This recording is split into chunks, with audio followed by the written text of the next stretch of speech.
सभी को राधे राधे। आज हम पढ़ने वाले हैं क्लास 11 का चैप्टर 1 द लिविंग वर्ल्ड। हम करेंगे सिर्फ एनसीईआरटी रीडिंग। तो स्टार्ट करते हैं। The living world. How wonderful is the living world. The wide range of living type is amazing. The extraordinary habitats in which we find living organisms, be it cold mountain, deciduous forest, oceans, freshwater lake, desert, or hot spring, leave us speechless. The beauty of galloping horse, the migrating birds, the valley of flower, or the attracting shark evolve away, and the deep sense of wonder, the ecological conflict and cooperation among members of the population and among populations of community, or even the molecular traffic inside a cell, make us deeply reflect on what indeed is life. This question has two implicit questions within it.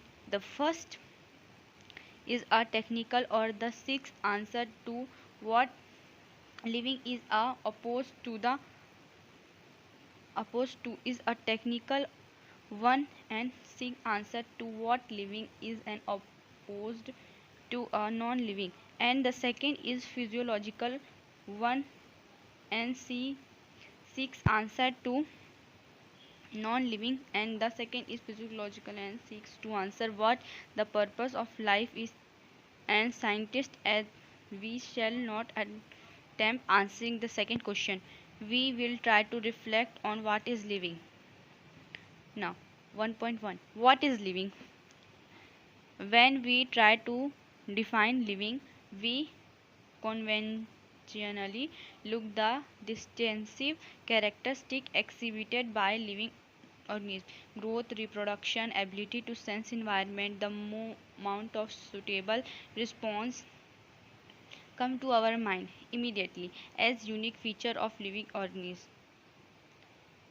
One can add a few more features like metabolism, ability to self-replicate, self-originate, interact, and emergence to this list. Let us try to define each of these. First, all living organisms grow. Increase in mass and increase in number of individuals are twin character of growth. A multicellular organism grow by cell division. In plant, this growth by cell division occur continuously throughout their lifespan. In animal, the growth is seen only up to a certain age. However, cell division occurs in certain tissue to replace lost cell. Unicellular organisms grow by the cell division. One can easily observe this in vitro culture by simply counting the number of cells under the microscope. In majority of higher animal and plant, growth and reproduction are mutually exclusive event. One must remember that increase in body mass is considered as growth. Non-living objects also grow if they take increase in body mass as a certain for growth. Mountain, boulders and sand mounds do grow. However, this kind of growth exhibited by non-living object accumulated of material on the surface. In living organisms, growth is in front inside. Growth therefore can not be taken as a defining property of all living organisms. Condition under which if can be observed in all living organisms have to be explained, and there and then we understand that it is a characteristic of living system. A dead organism does not grow. Now, reproduction likewise is a characteristic of living organisms. In multicellular organisms, reproduction refers to a production of progeny, processing feature more or less similar to those of parent. Invariably and implicitly, we refer to sexually reproduction. Organisms reproduce by asexual means, also fungi multiply and spread easily due to the million of asexual spores they produce. In lower organisms like yeast and hydra, we observe budding. In planaria, flat form we observe true regeneration. That is, example, a fragmented organism regenerates the lost part of its body and become a new organism. The fungi and the filamentous algae and the protonema of mosses all easily multiply by fragmentation. When it come to unicellular organisms like bacteria, unicellular algae or amoeba, reproduction is synonymous with growth. Increase in number of cells. We have already defined growth is as equivalent to increase in cell number or mass. Hence, we notice that in single cell organisms, we are not very clear about the uses of the two terms growth and reproduction. Further, there are many organisms which do not reproduce: mules, sterile worker bees, infertile human couple, etc.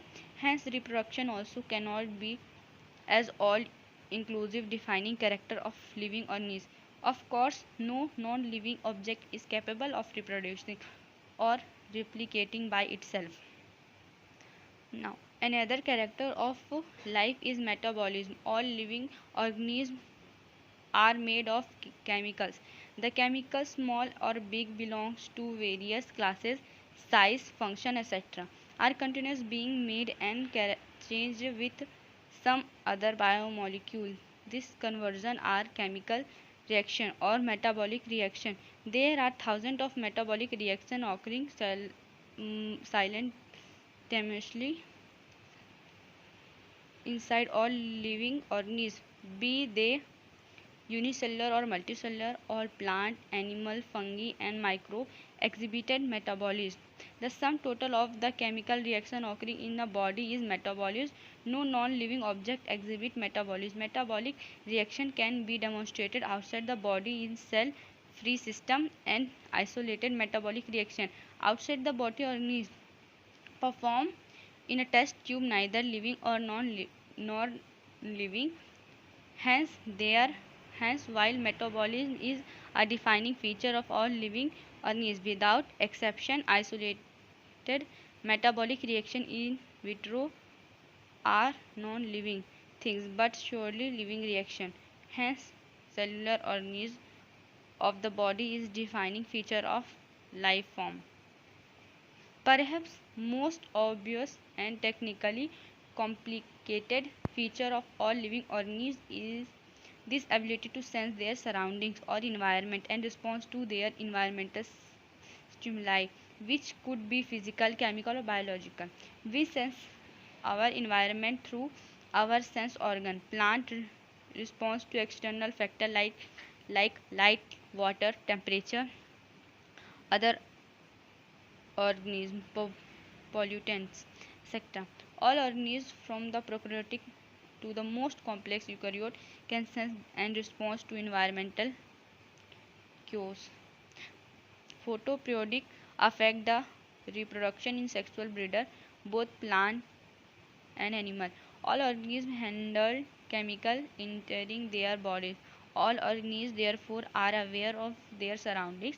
Human being is only organism those who aware himself, that is, he has con- self consciousness. Consciousness therefore become a defining feature of living organism. When it comes to human being, it is all more difficult to define the living state. We observe patient laying in a coma hospital virtually supported by machines which replace heart and lung. The patient is otherwise brain dead. The patient has no self conscious and are patients who never come back to normal life, living or non-living. The higher classes, you will come to know that all living phenomena are due to underlying interaction. Properties of tissue are not present in the constituent cell but arise as a result of interaction among the constituent cell. Similarly, properties of cellular organisms are present in the molecular constituent of organisms but arise to the result interact among the molecular component comprising the organelle. The interaction result in emergent properties higher level of organism. This phenomena is true and the hierarchy of organization complexity at all levels. Therefore, we can say that living organisms are self-replicating, evolving, and self-regulating interaction system capable of responding to external stimuli. Biology is the story of life of Earth. Biology is the story of evolution of living organisms of Earth. All living organisms, present, past, and future, are linking to the another by sharing of the common genetic material, but to vary degrees. Thank you. Part 1 complete हुआ. अब मिलते हैं अगले part 2 video के साथ with next topic. Radhe Radhe.